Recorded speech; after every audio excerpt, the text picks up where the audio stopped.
Shalom saudara semua. Kita patut bersyukur kepada Tuhan yang kembali mempertemukan kita dalam program Roti Hidup, di mana kita akan bersama-sama mendengarkan dan merenungkan firman Tuhan. Mari siapkan hati bersama, dan biarlah kebenaran firman Tuhan yang hendak disampaikan saat ini menjadi berkat kepada kita semua.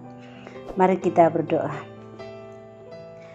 Ya Bapa di surga, terima kasih untuk waktu dan kesempatan baik ini yang Tuhan karuniakan bagi kami.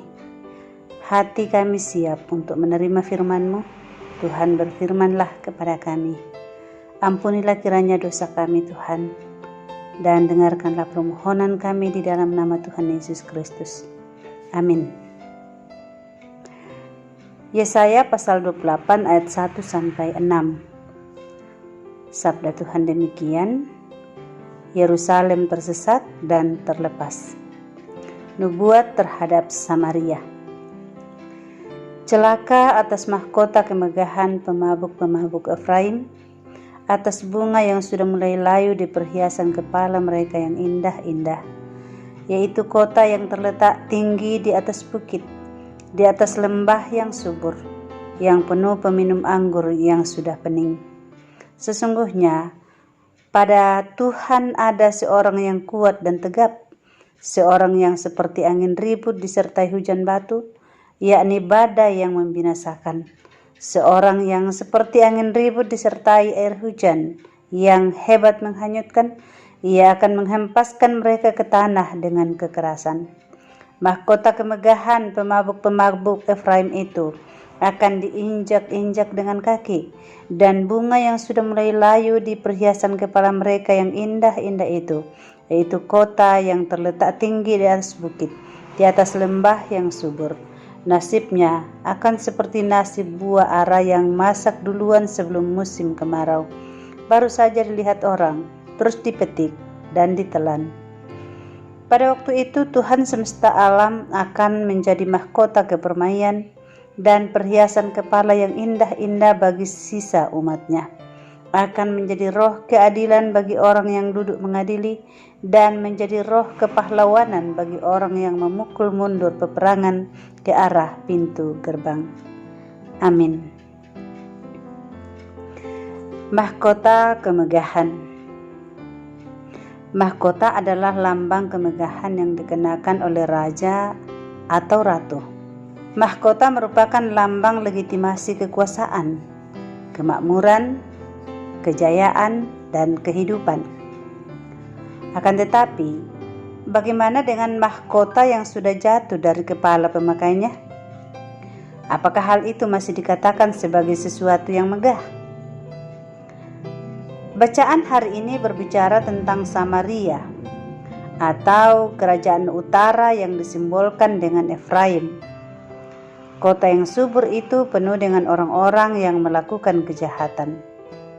Mabuk oleh anggur, menggambarkan keadaan mereka yang lupa diri, hidup dalam kecemaran, pesta pora, dan kenajisan.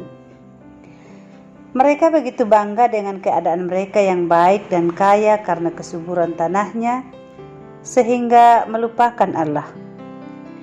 Namun kemudian kota itu menjadi kota yang celaka, sehingga Allah akan membinasakan mereka melalui kekuatan bangsa asing. Segala kebanggaannya akan lenyap diinjak-injak para penyerbu yang datang dengan kekuatan penuh.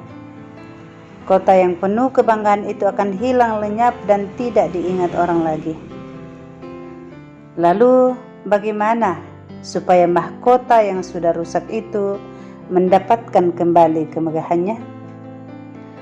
Allah semesta alam akan menjadi mahkota yang permai dan perhiasan kepala yang indah bagi sisa umatnya. Dia akan menaruh keadilan pada orang-orang yang mengadili, kekuatan dan keberanian kepada para penjaga atau pengawal kota.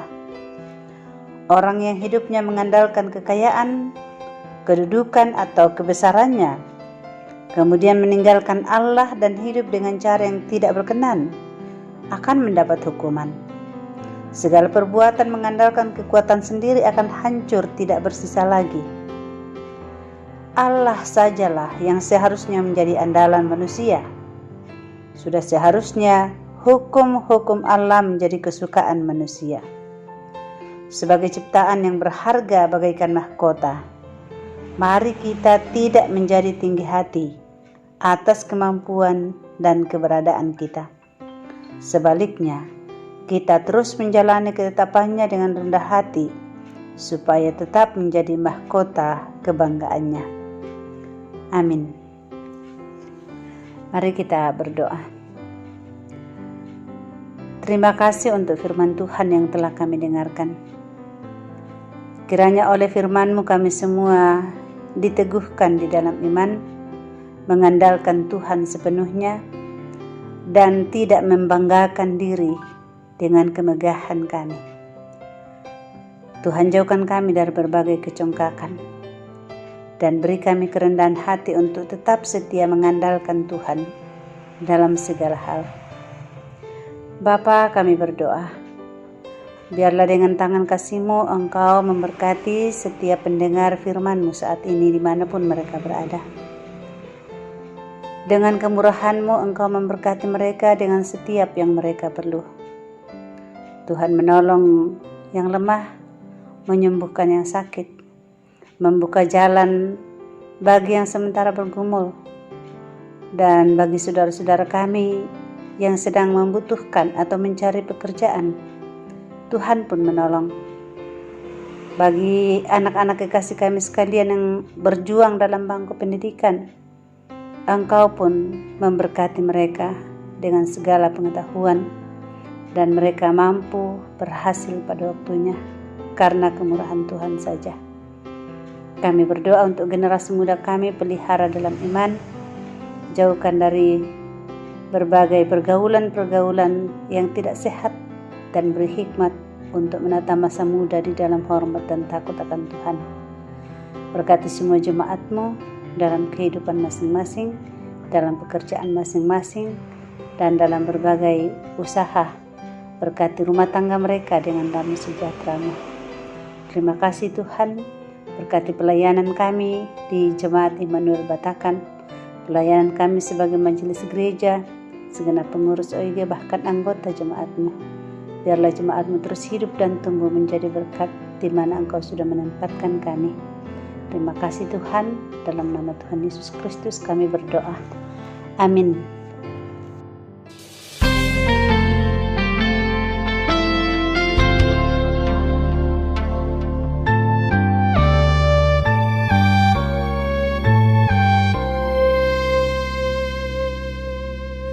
Tak akan pernah ku sesali mengiring Yesus sepanjang hidupku, lewati lembah air mata,